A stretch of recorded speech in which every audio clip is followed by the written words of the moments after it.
No siempre el peligro se presenta con gritos, amenazas o gestos evidentes. A veces se esconde en una frase, dicha con voz calmada, sonrisa incluida y apariencia de normalidad. Es en esos momentos, cuando bajamos la guardia, que una simple oración puede revelar más sobre la personalidad de alguien que meses enteros de convivencia. Carl Jung, uno de los psicólogos más influyentes del siglo XX, hablaba de la sombra, esa parte oculta de nuestra mente donde escondemos lo que no queremos reconocer de nosotros mismos. Y advertía que, tarde o temprano, esa sombra encuentra formas de manifestarse, a menudo, en cómo nos comunicamos. Las relaciones no se deterioran de la noche a la mañana. El desgaste emocional, la manipulación y la pérdida de autoestima suelen comenzar con señales sutiles. Frases que, si no se detectan a tiempo, pueden ser la antesala de una relación desequilibrada, desgastante y, en algunos casos, destructiva. Hoy vamos a analizar 5 frases que, si escuchas de un hombre, sea al inicio o en plena relación, deberían encender todas tus alarmas. No porque sean palabras prohibidas, sino porque, en su contexto y uso, revelan patrones psicológicos que pueden arrastrarte a dinámicas tóxicas. No se trata de interpretar cada palabra con paranoia. Se trata de aprender a identificar cuando el lenguaje se usa como herramienta de evasión, manipulación o control. Y, sobre todo, de entender que no hay amor ni cariño que justifique perder la claridad mental, la paz y la dignidad. Quédate hasta el final, porque no solo vamos a desmenuzar el verdadero significado de estas frases, sino que también aprenderás cómo responder o actuar sin entrar en juegos psicológicos que te desgasten. Antes de entrar a cada frase, conviene entender por qué ciertas expresiones son más peligrosas de lo que parecen. Jung decía que la sombra está compuesta por todo lo que rechazamos de nosotros mismos, inseguridades, traumas, defectos y deseos reprimidos. Como no los aceptamos, los proyectamos en otros. En las relaciones, esto significa que una persona puede criticar en su pareja justo aquello que no quiere ver en sí misma, o puede usar la comunicación para manipular y evitar su propia responsabilidad. Por eso, cuando alguien repite ciertos patrones verbales, en realidad está revelando más sobre su mundo interno que sobre la situación concreta de la que habla. Frase 1. Tienes que aceptarme tal como soy. En apariencia, suena a honestidad. Incluso puede parecer una declaración de autenticidad, una muestra de transparencia sobre el carácter y la personalidad de quien la pronuncia. Sin embargo, esta frase adquiere un matiz completamente distinto cuando se utiliza como herramienta para justificar comportamientos perjudiciales o como un mecanismo para bloquear cualquier intento de diálogo sobre cambios necesarios en la relación. En su uso más problemático, tienes que aceptarme tal como soy se convierte en una forma de resistencia activa al crecimiento personal. En lugar de abrir la puerta a la autocrítica y la mejora, se utiliza para cerrar cualquier discusión que cuestione actitudes dañinas. En psicología, este patrón se asocia con la evitación de la responsabilidad y con la negación de lo que Carl Jung denominó la sombra, ese conjunto de aspectos no reconocidos de la personalidad que, por incomodidad o temor, se mantienen ocultos y sin procesar. Aceptar a una persona no equivale a tolerar conductas que menoscaben la dignidad, el respeto o el bienestar de los demás. El compromiso emocional y el afecto no deben confundirse con la obligación de soportar acciones que tienen un impacto negativo constante. Quien pronuncia esta frase en un contexto de crítica constructiva está transmitiendo, en esencia, no estoy dispuesto a realizar cambios, aunque mis actos tengan consecuencias sobre ti. Este tipo de discurso se observa con frecuencia en personas que han desarrollado una identidad rígida, en la que sus rasgos, incluidos aquellos que generan conflicto, son considerados inamovibles. Esta rigidez dificulta cualquier tipo de ajuste conductual, lo que a su vez impide la resolución efectiva de problemas dentro de la relación. El resultado es un desequilibrio progresivo. Una de las partes asume la tarea de adaptarse continuamente, mientras que la otra permanece estática, repitiendo los mismos patrones. Este escenario suele desembocar en una carga emocional asimétrica. La persona que intenta mantener la estabilidad se ve obligada a modificar sus expectativas, su comportamiento e incluso su manera de comunicar, con el fin de evitar conflictos. Esto no solo desgasta emocionalmente, sino que también reduce la capacidad de expresar necesidades legítimas, ya que cada intento de plantearlas se enfrenta a la misma barrera, acéptame así. Estudios sobre comunicación interpersonal indican que las relaciones más saludables son aquellas en las que ambas partes muestran flexibilidad, capacidad de autocrítica y disposición a ajustar conductas en beneficio del vínculo. Cuando uno de los dos elimina esa posibilidad de antemano mediante frases como esta, la relación pierde su capacidad de evolución. La falta de adaptabilidad se convierte en un obstáculo permanente que, con el tiempo, deteriora la confianza y la intimidad. Esta frase también puede ser un indicio de lo que se conoce como locus de control externo, en el que la persona considera que los problemas no son consecuencia de sus acciones, sino de factores externos o de las percepciones de los demás. Bajo esta perspectiva, el cambio no depende de quien pronuncia la frase, sino de que el entorno se adapte a él. Este enfoque impide la autorregulación emocional y bloquea cualquier avance hacia un comportamiento más consciente. En definitiva, el uso de "tienes que aceptarme tal como soy" en contextos de conflicto no es una simple afirmación identitaria, es un mensaje que busca poner fin a la conversación, fijar una posición inamovible y trasladar toda la responsabilidad de adaptación a la otra persona.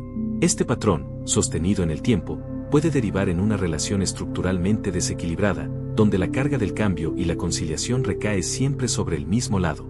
Detectarlo a tiempo es clave para evitar que esa asimetría se normalice. Perfecto. Aquí tienes la frase 2 ampliada con unas 500 palabras adicionales, manteniendo un lenguaje formal, sin repeticiones innecesarias y añadiendo únicamente información útil y relevante. Frase 2. Todas mis ex eran locas o tóxicas. Este tipo de afirmación aparece con frecuencia en las primeras conversaciones sobre relaciones pasadas. Puede surgir en un momento de confianza inicial o al responder preguntas sobre experiencias previas. Aunque en la superficie parezca una anécdota sin mayor trascendencia, en el análisis psicológico y relacional revela un patrón preocupante, la tendencia a exonerarse de toda responsabilidad en las rupturas y a colocar el peso de los problemas únicamente en la otra persona. Nadie mantiene de forma constante una cadena de relaciones con personas supuestamente locas o tóxicas sin que exista un factor común que explique esa repetición. En la mayoría de los casos, ese factor común es la propia persona que pronuncia la frase. La generalización absoluta, atribuir los mismos defectos o comportamientos negativos a todas las exparejas, es un indicador de pensamiento dicotómico, en el que se percibe a las personas como completamente buenas o completamente malas, sin matices intermedios. Este tipo de pensamiento está estrechamente vinculado con la proyección, un mecanismo descrito por Carl Jung, en el que se atribuyen a otros los rasgos propios que resultan incómodos de reconocer. Calificar a todas las exparejas con etiquetas despectivas cumple varias funciones defensivas. Por un lado, protege la autoimagen del hablante, ya que si el problema siempre estaba afuera, no es necesario revisar ni modificar la propia conducta. Por otro lado, crea una narrativa de víctima que, a nivel social, puede generar simpatía inicial y disminuir la probabilidad de recibir cuestionamientos sobre su propio papel en los conflictos. Esta forma de relatar el pasado sentimental también está relacionada con un locus de control externo, la creencia de que los acontecimientos negativos son resultado exclusivo de factores ajenos y que uno no tiene responsabilidad en ellos. Mantener este locus de control no solo impide el aprendizaje de las experiencias previas, sino que favorece la repetición de los mismos errores, ya que no hay un análisis crítico de las propias decisiones o reacciones. Este tipo de discurso puede tener consecuencias directas sobre la nueva pareja. Si alguien presenta a todas sus exparejas como locas o tóxicas, establece de manera implícita un estándar de comparación en el que la persona actual debe diferenciarse radicalmente para no ser igual que las demás. Esto genera una presión invisible para demostrar constantemente equilibrio y normalidad, evitando cualquier reacción emocional que pueda interpretarse como un indicio de toxicidad. Con el tiempo, esta presión puede erosionar la espontaneidad y la expresión auténtica de sentimientos. Existe, además, un riesgo adicional. La narrativa que hoy se aplica a las exparejas pasadas puede, eventualmente, aplicarse también a la pareja actual en caso de conflicto o ruptura. En otras palabras, quien en repetidas ocasiones ha contado la historia de su vida sentimental colocando toda la responsabilidad en la otra persona probablemente siga ese mismo patrón narrativo más adelante. Esto significa que, tras una separación, es posible que la nueva expareja sea descrita con los mismos calificativos negativos, independientemente de la realidad de la relación. Frase 3. Si de verdad me amaras, harías lo que te pido. Esta frase es un ejemplo claro de chantaje emocional. En la superficie parece una declaración vinculada a la demostración de afecto, pero en su estructura encierra una condición que distorsiona el significado del amor, la idea de que el cariño y la lealtad deben demostrarse mediante la obediencia a una petición específica. En psicología, esta dinámica se reconoce como una forma de manipulación afectiva en la que el amor se utiliza como moneda de cambio para obtener control sobre la conducta de la otra persona.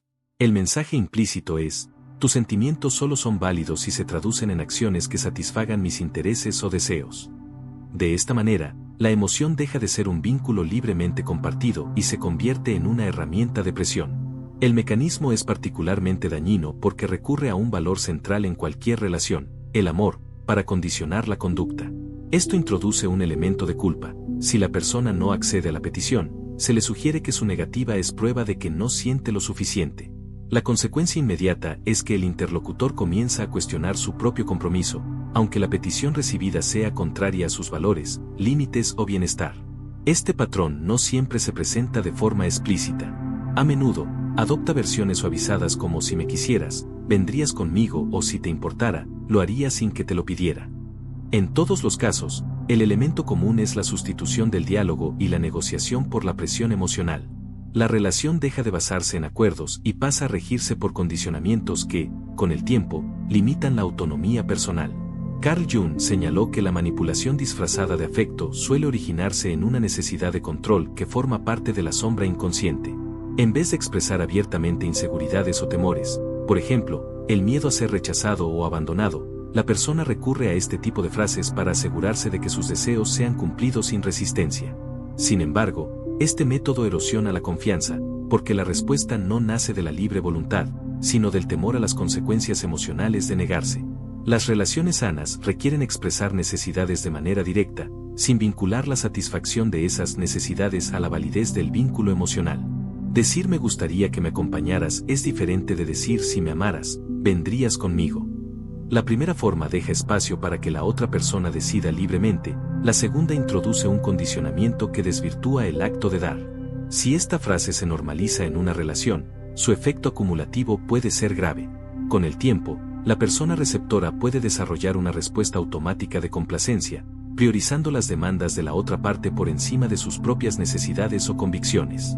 Esto crea un desequilibrio en el que una persona ejerce control indirecto y la otra pierde progresivamente su capacidad de decisión independiente. Ceder de manera reiterada a este tipo de chantaje puede reducir la autoestima y la autoconfianza. La persona comienza a asociar su valor con su capacidad para satisfacer demandas ajenas, en lugar de basarlo en su propia identidad y criterios. Esta dependencia emocional dificulta establecer límites y favorece relaciones donde el amor se mide por la sumisión. Frase 4. No eres suficiente para mí. Escuchar esta afirmación de una pareja o de alguien cercano tiene un impacto directo y profundo sobre la autoestima. A diferencia de otras frases, que pueden interpretarse de diversas maneras, esta no deja margen para la ambigüedad. Se trata de una valoración negativa de la persona en su totalidad. No cuestiona un hecho concreto, sino que señala a la esencia misma del individuo como deficiente o insuficiente. Se pone en duda el valor intrínseco de la persona. La consecuencia más inmediata es la activación de la inseguridad y la autocrítica excesiva, generando la necesidad de corregir o mejorar aspectos para alcanzar un estándar impuesto por el otro.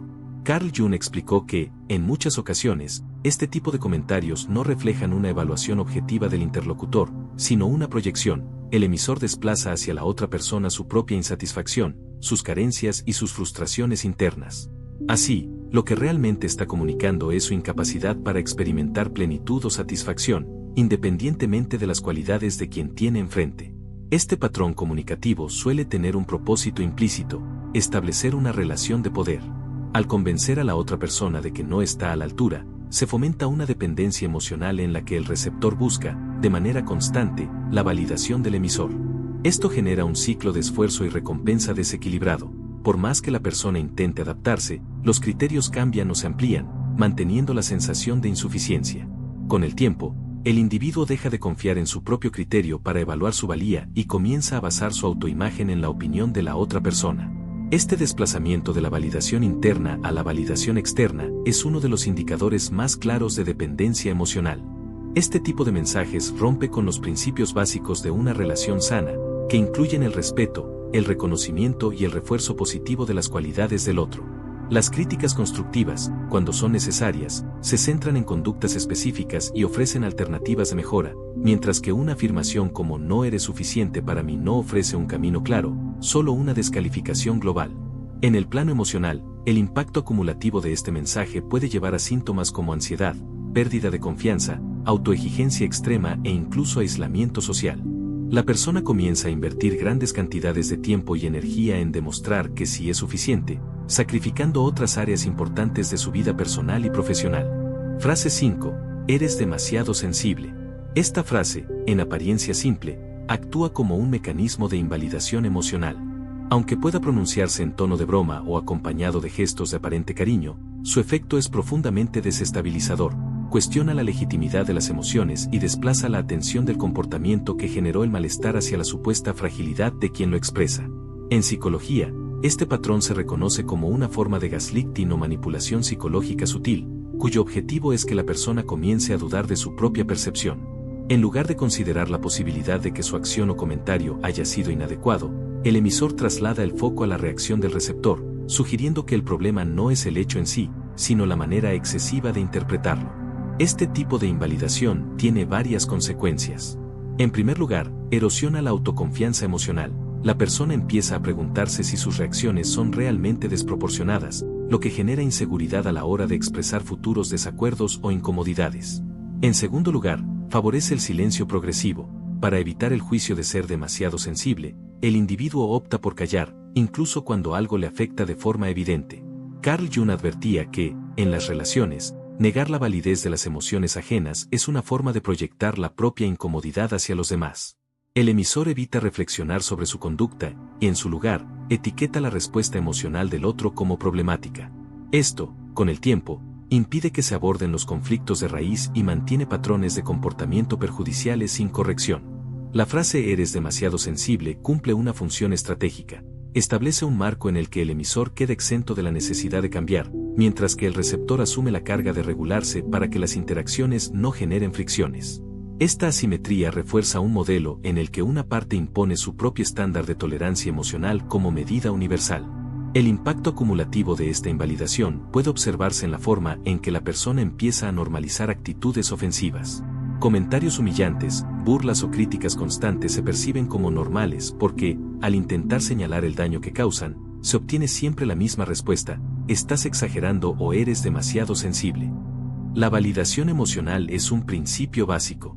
No significa aceptar como cierta cualquier percepción, pero sí reconocer que la reacción del otro es real para él y merece ser escuchada. Invalidar de forma sistemática no solo impide resolver conflictos, sino que crea un entorno relacional donde una de las partes aprende a minimizar sus propios límites. El riesgo más importante de este patrón es que la persona receptora internalice la etiqueta y empiece a usarla contra sí misma. En ese punto, ya no necesita que el otro la descalifique, lo hace de manera automática, limitando su capacidad de expresar necesidades y protegiendo, sin quererlo, la conducta problemática del emisor. Estas 5 frases, aunque puedan sonar cotidianas, son indicadores de patrones que dañan la confianza, la comunicación y el equilibrio en una relación. No es la palabra en sí lo que marca el riesgo, sino la intención y el uso que se le da. Justificar conductas dañinas, eludir responsabilidades, condicionar el afecto, minar la autoestima o invalidar emociones. Si esta información te ha sido útil, te invito a apoyar este trabajo con un me gusta, suscribirte al canal y activar la campanita. Así, YouTube podrá mostrar este contenido a más personas que necesitan aprender a detectar a tiempo las señales verbales que pueden afectar su bienestar emocional.